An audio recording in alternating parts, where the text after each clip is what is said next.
Hello friends, welcome to the Exams Made Simple. So we'll begin with the discussion on Indian Express for 15 सितंबर. सबसे पहले एक Oxfam report के बारे में देख लेते हैं एडिटोरियल्स पे जाने से पहले. तो ये डिस्क्रिमिनेशन के ऊपर आई है, specially for women workers, Muslims and एससीज एसटीज. ओके, तो लेबर फोर्स पार्टिसिपेशन रेट यानी कि LFPR क्या होता है?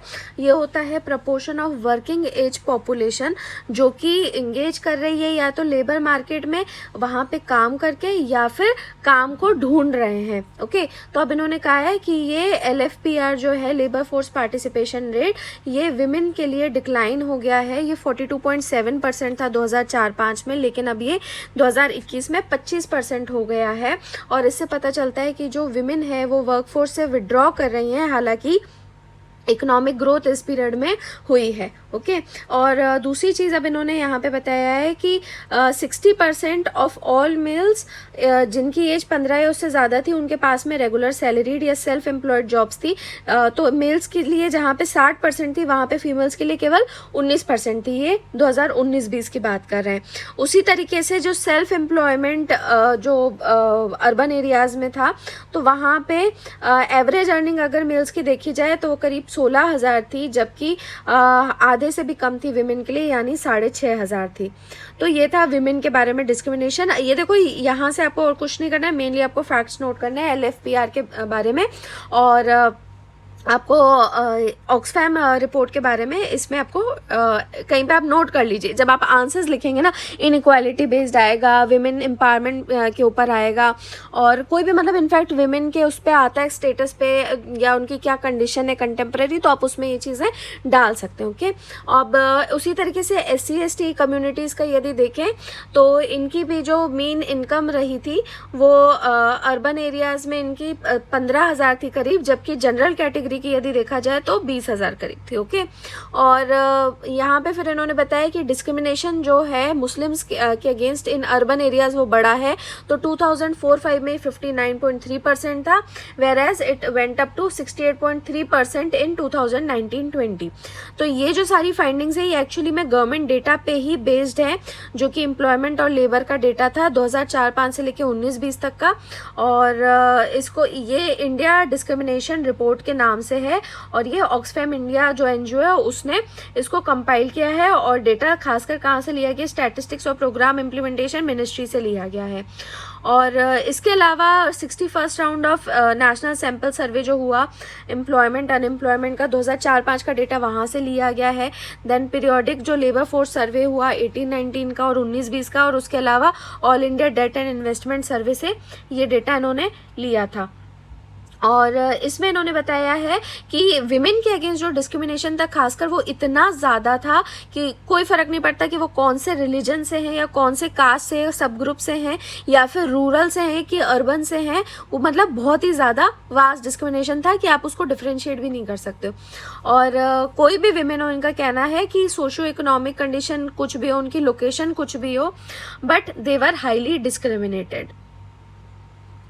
और बाकी जो सेगमेंट्स हैं उनका अगर देखा जाए कि उन्होंने जो प्रेजुडिस फेस किया है, तो एज पर द रिपोर्ट जो डिस्क्रिमिनेशन है एम्प्लॉयमेंट में, अभी आपको मुस्लिम कम्युनिटी का मैंने बताया था कि अर्बन में जो डिस्क्रिमिनेशन फेस करना पड़ा था वो बड़ा है, जबकि एम्प्लॉयमेंट में इनका डिस्क्रिमिनेशन कम हुआ है. तो 2004-05 में 31% था, जबकि 2018-19 में 21.9% हो गया था. फाइन.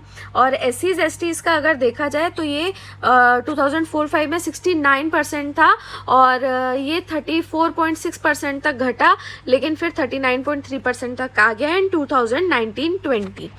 ऑक्सफैम इंडिया जो है वो ऑर्गेनाइजेशन है जो कि अभी इसका इनकम टैक्स सर्वे भी हुआ था, और इनका कहना है था कि इन्होंने डोमेस्टिक लॉस को पूरा फॉलो किया है. ऑक्सफैम के बारे में कुछ और भी आपको बता दें, वैसे मतलब ऑक्सफैम इंडिया जो है वो तो चलो इंडिया की ब्रांच हो गई. ऑक्सफैम जो ओरिजिनली है वो ब्रिटिश फाउंडेड कॉन्फेडरेशन है 21 इंडिपेंडेंट चैरिटेबल ऑर्गेनाइजेशंस का.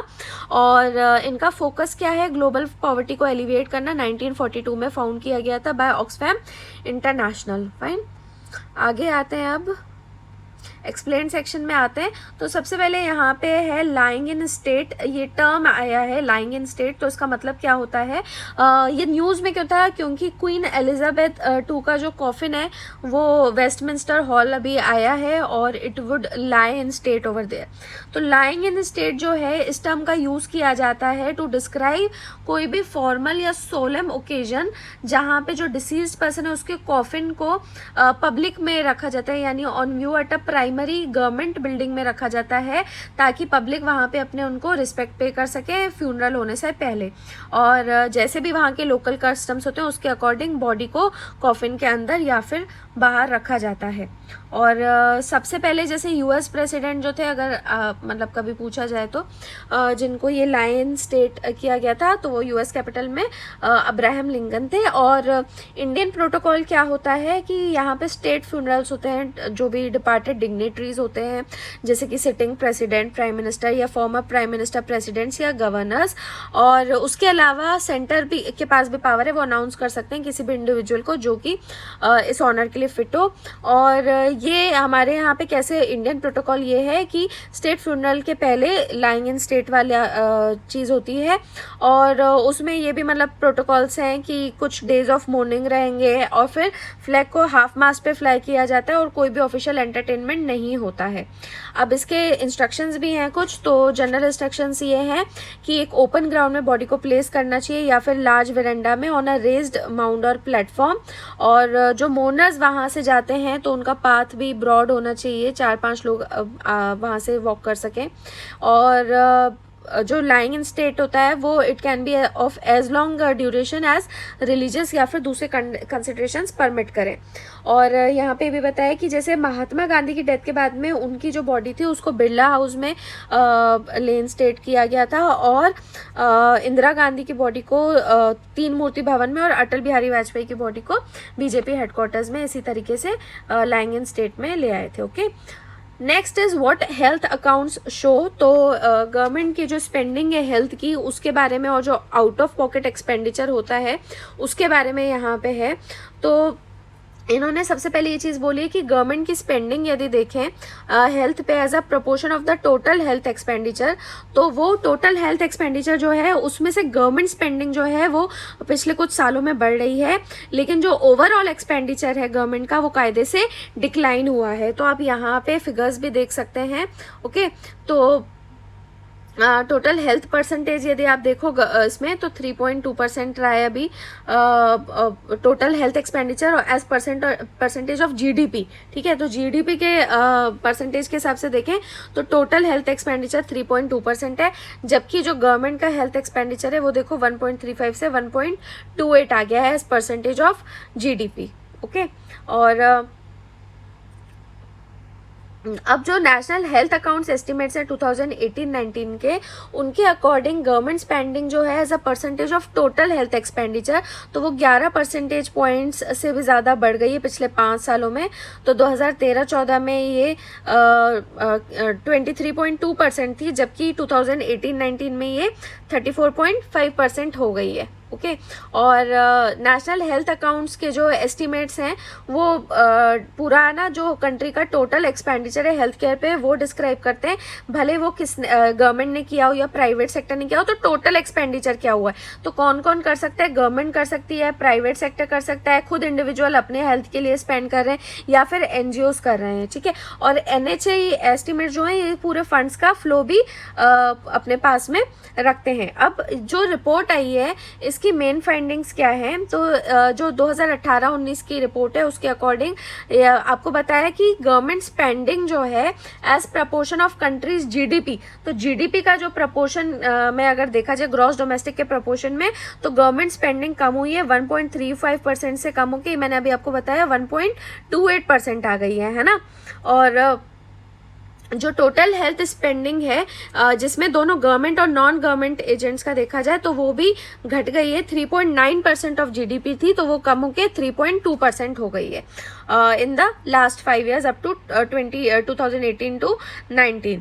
और 2018-19 की रिपोर्ट ने ये भी दिखाया कि जो आउट ऑफ पॉकेट एक्सपेंडिचर है बाय पेशेंट्स वो भी काफ़ी ज़्यादा कम हो गया है as per the earlier report, और वही चीज़ सस्टेन भी कर रही है।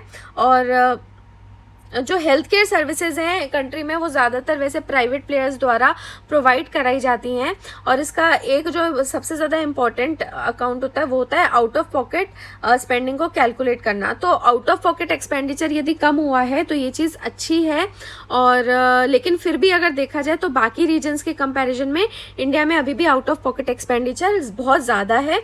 और 2017 के में अगर देखा जाए तो 189 कंट्रीज़ में से इंडिया की रैंक 66th पोजीशन पे थी, मतलब हमारा आउट ऑफ पॉकेट एक्सपेंडिचर उस टाइम पे भी ज़्यादा था।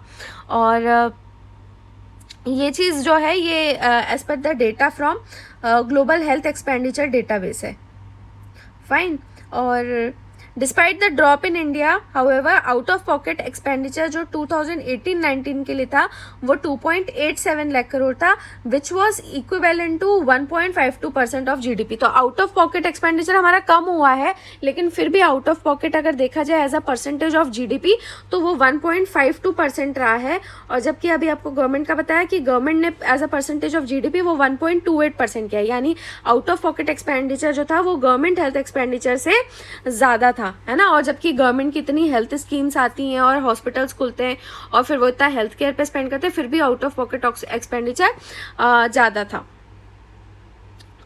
तो अब इन्होंने कहा है कि जो आउट ऑफ पॉकेट एक्सपेंडिचर था ये कम तो हुआ है, लेकिन गवर्नमेंट स्पेंडिंग तो नहीं बढ़ी है। तो इसका मतलब क्या है? तो अगर आप एनएसएसओ के डेटा को ध्यान से देखो तो हम ये देखेंगे कि जो टोटल हेल्थ एक्सपेंडिचर है और जो आउट ऑफ पॉकेट एक्सपेंडिचर है वो इसलिए कम हुआ है क्योंकि कम लोग केयर सीख करने के लिए आ रहे हैं, कम लोग हेल्थ केयर लेने के लिए आ रहे हैं। और हो सकता है कि या फिर सिस्टम में बहुत ज़्यादा डिस्ट्रेस हो और कई सारे लोग जिनको ज़रूरत भी है हेल्थ सर्विसेज की वो उनको सीख नहीं कर रहे हैं। Okay, next is how Russia inspired the ballads of Anna Bhau. तो अभी क्या हुआ है कि जो महाराष्ट्र के डिप्टी सीएम है उन्होंने एक स्टैचू अन्ना भाऊ साठे का, जिनको लोक शहीद कहा जाता है या बलादीर कहा जाता है, उनका ये स्टैचू यहाँ पे अनवेल किया है at Russia, all Russia state library for foreign literature in Moscow में किया है। और साठे जो थे ये सीपीआई के मेंबर थे और ये रशियन रेवोल्यूशन से काफ़ी ज़्यादा इंस्पायर्ड थे। तो इनका ओरिजिनल नाम क्या था? तुकाराम भाऊराव साठे। और क्योंकि स्टैचू अनवेल किया है तो आपको फिर ये चीज़ याद भी रखनी है। He was born in Dalit family in August 1, 1920 Maharashtra के वातेगांव विलेज में इन सतारा डिस्ट्रिक्ट। और 1934 में, अब देखो ये सारे कई बार जो रीजनल न्यूज़ आती है ना, हो सकता है कि आपसे किसी एग्जाम में ऐसे ना पूछें, बट जो लोग जैसे स्टेट पीसीएस वगैरह दे रहे हैं उनसे ये सवाल पूछे जा सकते हैं। ओके, तो इसलिए कुछ कुछ रीजनल न्यूज़ भी आपको पता होनी चाहिए। एंड क्योंकि वही बात है, ये एडिटोरियल उसमें एक्सप्लेन सेक्शन में आया है, so obviously it becomes important for the other exams, national level exams also.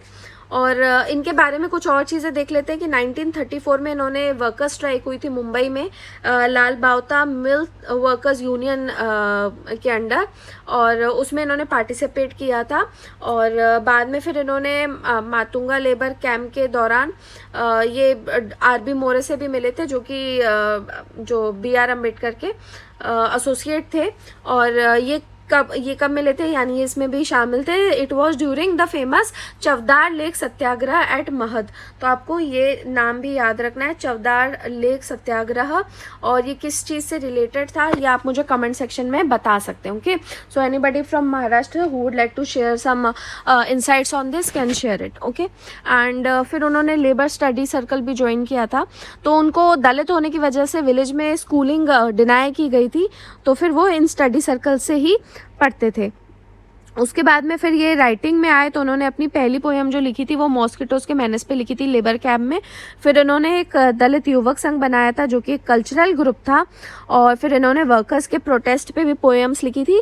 तो उस टाइम पे ही क्या था कि प्रोग्रेसिव राइटर्स एसोसिएशन भी बना था, और रशियन वर्क्स जो थे मैक्सिम गोर्की, लियो टॉल्स्टॉय, इन सब के, तो उनको ट्रांसलेट किया जा रहा था मराठी में। तो उस टाइम पे इनको मौका मिला कि इन्होंने ये सारी बुक्स को पढ़ा एंड काफ़ी ज़्यादा वो इंस्पायर हुए। फिर 1939 में उन्होंने अपना पहला बैलेट भी लिखा, that is Spanish powada. Okay, I think I read this as balladeer, so this was balladeer. Okay, so he wrote ballads, so it was balladeer. Okay, so sorry for the mistake. और इनके कुछ यहाँ पे works लिखे हुए हैं, so if you want you can write them down, जो इनके famous works थे। and उनकी जो सबसे फेमस नॉवेल थी फ़कीरा, वो उन्होंने डॉक्टर अंबेडकर को डेडिकेट की थी। और देन इन 1943 ही was also part of the process, जिसकी वजह से इंडियन पीपल्स थिएटर एसोसिएशन बनाता है इन 1943, और फिर ये उसके प्रेसिडेंट बने थे, नेशनल प्रेसिडेंट, इन 1949। जो फेमस मराठी पोइट हैं बाबूराव बगुल, उन्होंने एक बार साठे को मैक्सिम गोर्की ऑफ महाराष्ट्र भी कहा था। फाइन, आगे आते हैं एडिटोरियल पेज पे। So this was one major editorial and only काम का editorial written by Bibek Debroy. So very important, labour code से रिलेटेड था ये। अब यहाँ पे इन्होंने क्या चीज़ें बताई हैं, एक्चुअली में टाइटल है लेबरिंग अंडर एंड इल्यूजन।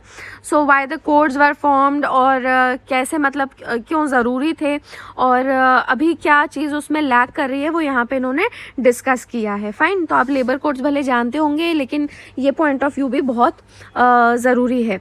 तो अब इन्होंने सबसे पहले कहा है कि एम्प्लॉयमेंट इंक्रीज करने के लिए ग्रोथ होना ज़रूरी है, ग्रोथलेस जॉब्स नहीं हो सकती हैं।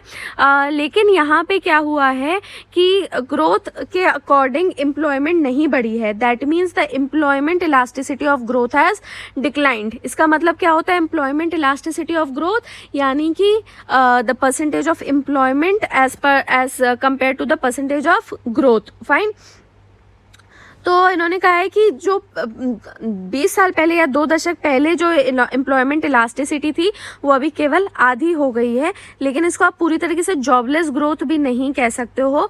तो इकोनॉमी अगर 7% पे ग्रो कर रही है, तो जब तक प्रोडक्टिविटी भी ना ग्रो करे 7% पे, तब तक आप ये नहीं कह सकते हो कि मतलब ग्रोथ भी उतनी ही रहेगी, है ना। तो थोड़ी बहुत ही ग्रोथ रहेगी, और भले हम चाहेंगे कि इकोनॉमी अगर 7% पे ग्रो कर रही है तो जॉब्स भी उतनी बढ़े, पर ऐसा नहीं होता है, इन्होंने ये कहा है। तो ऐसा क्यों है कि एम्प्लॉयमेंट इलास्टिसिटी बहुत ज़्यादा क्यों नहीं है, या फिर ये सवाल क्यों आता है कि जो लेबर फोर्स पार्टिसिपेशन रेट है वो बहुत हाई क्यों नहीं है। तो इसका एक इन्होंने बताया reason, it is because of the rigid labour laws, it was because of the rigid labour laws. अब लेबर जो है वो कॉन्करेंट लिस्ट का सब्जेक्ट है। ओके, तो इसी के अराउंड अभी आप देखोगे आगे पूरा डिस्कशन चलेगा। तो अभी कुछ टाइम पहले तक क्या था, करीब 50-55 यूनियन लेवल के लेबर लॉज थे, और जिसमें से लेबर मिनिस्ट्री 40 को देखती थी और बाकी जो रहते थे वो स्टेट देखती थी। लेकिन इनको अलग अलग टाइम पे बनाया गया था, अलग अलग रीज़न से बनाया गया था, तो इनको रैशनलाइज करने की और हार्मोनाइज करने की ज़रूरत थी। तो अब कुछ लोग का कहना है कि ये केवल जो लेबर की एग्जिट पॉलिसी होती है उससे रिलेटेड था, है ना। तो एग्जिट पॉलिसी क्या होती है, यानी कि जो लेबर का उनको मतलब हटा देना, उनकी एम्प्लॉयमेंट एंड कर देना, उससे रिलेटेड था। Which is related to the offending sections of the industrial disputes act, जैसे ले ऑफ्स होना, रिट्रेंचमेंट होना या क्लोजर होना। ओके, तो ले ऑफ्स यानी कि काम नहीं है तो फिर उसको ले ऑफ कर दिया। तीनों टर्म्स जो हैं, इन तीनों में ले ऑफ्स, रिट्रेंचमेंट और क्लोजर, तीनों में लेबर को कम कर दिया जाता है, but due to different reasons. Lay off जैसे कि काम नहीं है तो थोड़ा हटा दिया, रिट्रेंचमेंट की कॉस्ट कटिंग करनी है और वेजेस को बचाना है तो लेबर को हटा दिया। Closure is, I hope you understand कि अगर कोई पर्टिकुलर इंडस्ट्री वगैरह है तो वो क्लोज हो जाए, तो ऐसे केस में उनका एम्प्लॉयमेंट चला जाता है। तो इन्होंने कहा कि ये जो कोड्स हैं, जो अभी मतलब पूरा डिस्कशन चल रहा है लेबर कोड और इसके ऊपर, तो ये केवल इसलिए नहीं है कि एग्जिट पॉलिसी की वजह से, लेकिन जो लेबर लॉ से रिलेटेड इंस्पेक्टर राज रहा है उसमें तीनों स्टेजेस अफेक्ट हुई थी, that is the entry of labour, their functioning as well as their exit. Okay, तो अब यहाँ पे बताया कि क्योंकि लेबर कॉन्करेंट लिस्ट में था तो कुछ स्टेट्स ने हालांकि रिफॉर्म्स इंट्रोड्यूस किए, उनके यहाँ पे नाम भी दिए, आंध्र प्रदेश, दिल्ली, गुजरात, काफ़ी स्टेट्स थे, हरियाणा, हिमाचल, राइट। तो इकोनॉमिक सर्वे 2018-19 ने क्या किया कि इन्होंने इन स्टेट्स को क्लासीफाई किया, जो फ्लेक्सिबल लेबर लॉज जिनके पास हैं और जिसके पास नहीं है। तो ये जो स्टेट्स हैं बेसिकली यहाँ पे जो बताए गए हैं ये वाले फ्लेक्सिबल लेबर लॉज हैं। फ्लेक्सिबल में हमेशा ये मतलब नहीं होता है कि स्टैट्यूटरी चेंजेस होंगे, तो फ्लेक्सिबिलिटी ऐसे भी आ सकती है कि कुछ ऑर्डर्स पास कर दिया, कुछ रेगुलेशंस कर दिए, जो कि पूरी तरीके से एग्जीक्यूटिव का डोमेन होता है। तो क्या हुआ है फ़ायदा इन चेंजेस को करने का, जैसे ये स्टेट्स वगैरह ने किए, तो ये सब चेंजेस करने का क्या फ़ायदा हुआ है? तो खास कोई बहुत ज़्यादा फ़ायदा नहीं हुआ है। और इसके रीजंस क्या हैं? पहली बात तो कि ये जो चेंजेस हैं बहुत अभी रिसेंट हैं, तो इनको इतना टाइम ही नहीं मिला है, खासकर मतलब 2014 के बाद के, तो इनको टाइम ही नहीं मिला है कि कुछ ये कंक्रीट हो सके। फिर उसके बाद में इनको ट्रैक करने का डेटा सोर्स क्या है? तो एक ही सोर्स है, एनुअल सर्वे ऑफ इंडस्ट्रीज़, जिसमें बहुत ही कम आपको डेटा ऐसा मिलता है। तीसरा है कि क्या ये मैन्युफैक्चरिंग या सर्विसेज से दोनों से रिलेटेड है? नहीं, इसमें केवल मैन्युफैक्चरिंग वाली बात होती है। चौथा है कि और कई सारे शॉक्स हैं, जैसे कोविड-19 का पेंडेमिक हुआ तो इससे भी काफ़ी डिसरप्शन आया। उसके बाद में फिर पांचवा रीज़न ये है कि जो लेबर इंटेंसिटी है वो जो है वो लेबर और कैपिटल के प्राइसेस दोनों पे डिपेंड करती है, लेबर के प्राइसेस और कैपिटल पे। तो ये जो लेबर प्राइसेस होते हैं ये सब्सिडीज से भी बहुत इन्फ्लुएंस होते हैं, और जिसकी वजह से क्या होता है कि लेबर को कट करके कैपिटल का यूज़ यानी मशीन्स वगैरह का, इन सब का यूजेज ज़्यादा होता है। और सिक्स्थ रीज़न भी सिमिलर है, यानी कि टेक्नोलॉजी जो है वो ऐसी है कि जो मॉडर्न मैन्युफैक्चरिंग है वो कैपिटल इंटेंसिव हो गई है ना। तो जब आपके पास में मशीन रहेगी प्रोडक्शन के लिए तो ऑब्वियस ही बात है आप कैपिटल में इन्वेस्ट करोगे, और इस वजह से जो लेबर का वो है वो कम हो गया है। और कई बार ये भी होता है कि कॉन्ट्रैक्ट लेबर भी यूज़ किया जाता है ना। तो फ्लेक्सिबल लेबर लॉज जो होते हैं उनका पॉजिटिव इम्पैक्ट तो होता है, लेकिन फिर भी ये कोई मतलब इन्होंने बोला है कि कोई they are not a magical wand, है ना, कोई जादू की छड़ी नहीं है कि बस आप लेबर लॉज ले आए तो सारी चीज़ें हल हो जाएंगी। तो इस पूरे बैकग्राउंड में कई सारे जो रिकमेंडेशंस आए, जैसे सेकंड नेशनल लेबर कमीशन जो था 2002 का, और दूसरी कई सारी रिपोर्ट्स के बाद यूनियन गवर्नमेंट ने क्या किया कि ये 29 जो स्टैट्यूट्स थे उनको यूनिफाई कर दिया और 4 कोड्स लेबर कोड्स ले आए, जो कि थे labour code on wages, on safety and health, फिर on industrial relations and on social security. तो अब ये चेंजेस तो आ गए हैं और इनको मतलब हर किसी को वही है कि कोड बनाए गए हैं तो इनको एक्सेप्ट भी किया जा सकता है, क्योंकि इसके पीछे फिर डिबेट्स भी काफ़ी लंबी हुई हैं और पूरा स्टैंडिंग कमेटी के पास गए थे कोड्स और उन्होंने काफ़ी ज़्यादा डिबेट्स किए हैं। लेकिन फिर भी जो ओनस रहेगा इसको पूरा इम्प्लीमेंट करने का वो स्टेट्स पे रहेगा। तो अब इन्होंने यहाँ पे बताया है कि अगर देखा जाए कायदे से तो केवल एक वेस्ट बंगाल है, मतलब और भी स्टेट्स हैं जिन्होंने कुछ कोड्स नहीं इम्प्लीमेंट किए हैं, but west Bengal is a state जिसने कोई भी कोड इम्प्लीमेंट नहीं किया है। तो फिर इन्होंने ये कहा है कि इस पूरे एविडेंस से समझ में आता है कि जो स्टेट्स हैं वो बहुत ज़्यादा ईगर नहीं हैं, मतलब इतने ईगर नहीं दिखते हैं कि वो फ्लेक्सिबिलिटी प्रोवाइड करने की कोशिश करें। और इससे मतलब ये समझ में आता है कि कोई मतलब वो एक they are still labouring under an illusion. तो इसी वजह से इन्होंने इसका टाइटल भी यही दिया था, labouring under an illusion. Fine, आते हैं आइडियाज़ पेज पे। तो again a nice article, reverse without borders. तो ये बेसिकली इंडिया बांग्लादेश का जो अभी अग्रीमेंट हुआ है उससे रिलेटेड है, और साथ में ये भी इस बात से भी रिलेटेड है कि जो रिवर्स के ऊपर इंजीनियर्ड प्रोजेक्ट्स वगैरह बनाए जाते हैं तो उससे क्या हार्म हो रहा है। Okay, so this is somewhere related to your international relations also and also to the climate change and geography वाला पोर्शन। ओके, तो अभी ऑथर का कहना है कि सबसे बड़ा अचीवमेंट जो था वो प्राइम मिनिस्टर शेख हसीना का अभी इंडिया विजिट के दौरान वो ये था कि उन्होंने MOU किया on the withdrawal of water from Kushiyara river, जो कि कुशियारा रिवर याद रखना बराक रिवर की ब्रांच है, and it is on the border between Assam's Karimganj and Bangladesh Sylhet district. Okay, और इस अग्रीमेंट से क्या होगा, रहीमपुर कैनल जो है वो ऑपरेट किया जाएगा और काफ़ी सारे जो फार्मलैंड एरियाज़ है बांग्लादेश के वो इरिगेट किए जा सकते हैं। लेकिन इस अग्रीमेंट में बांग्लादेश में काफ़ी ज़्यादा स्केप्टिसिज्म था और वहाँ पे कमेटी है इंटरनेशनल फरक्का कमेटी। ओके, नाम देखिए international Farakka barrage, I hope you know about the Farakka barrage, है ना, इंटरनेशनल फरक्का कमेटी उसी के नाम पे।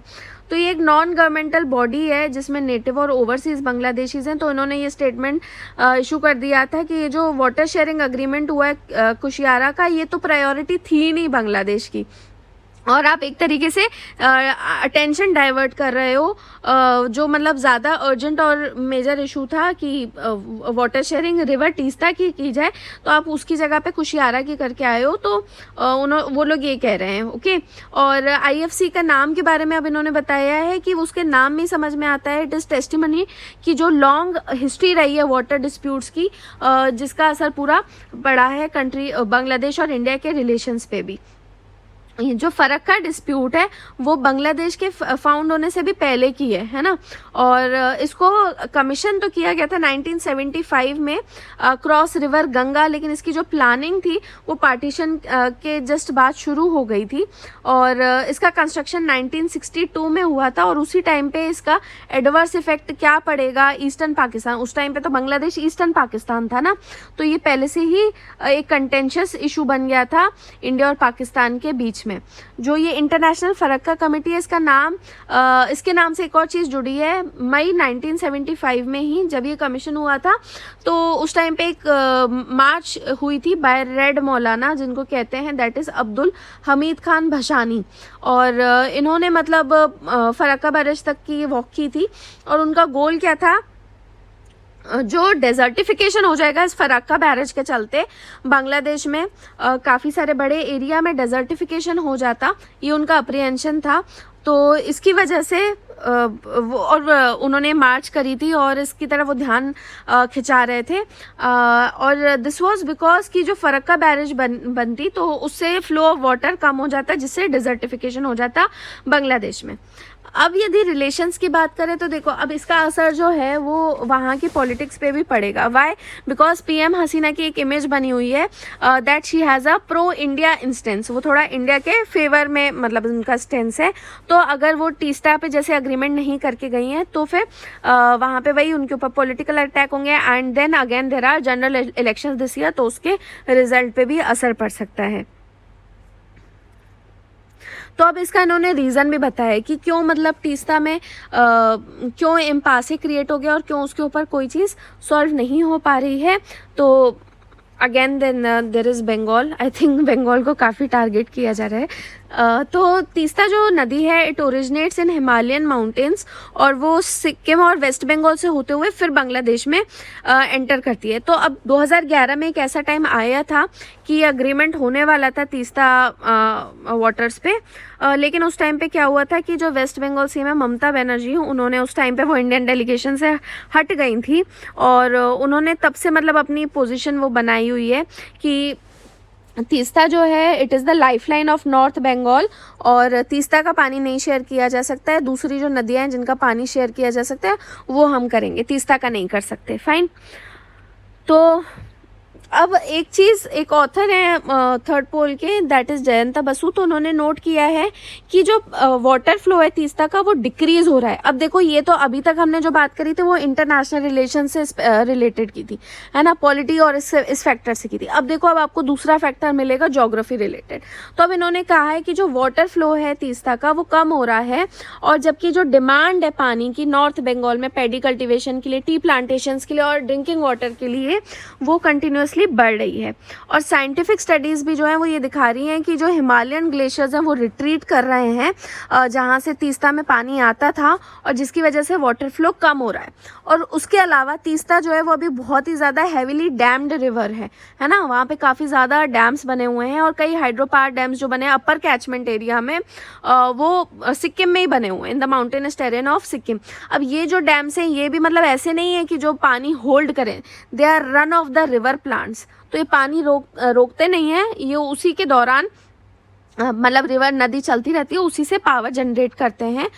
बस ये होता है कि 24 घंटे के लिए ज़्यादा से ज़्यादा वो उसको इम्पाउंड करते हैं, और ताकि मतलब पीक आवर्स में इलेक्ट्रिसिटी जनरेट हो सके। और तो इससे ऑब्वियस सी बात है कि इससे एग्रीकल्चर और अर्बन वाटर की जो नीड है वो पूरी नहीं हो सकती है। और तो ये मतलब वही बता रहे हैं कि किस तरीके से पानी कम हो रहा है और क्लाइमेट चेंज के असर आपको कैसे देखने को मिल रहे हैं, है ना। और इस समर्स में भी देखा कि जो साउथ एशियन कंट्रीज थे वहाँ पे बहुत एक्सट्रीम वेदर इवेंट्स हुए हैं, जो कि मेनली क्लाइमेट चेंज की वजह से हो रहे हैं। और जो ये हाइड्रो पावर डैम्स जो कि ग्लेशियर्स के ऊपर डिपेंडेंट हैं, तो उनका भी मतलब वल्नरेबिलिटी जो है वो क्लाइमेट चेंज की वजह से एकदम सामने आ रही है ना। ग्लेशियर्स रिट्रीट कर रहे हैं, तो अब इन डैम्स में भी पानी कहाँ से आएगा, कहाँ से जनरेट करेंगे, तो इनकी वल्नरेबिलिटी सामने आ रही है।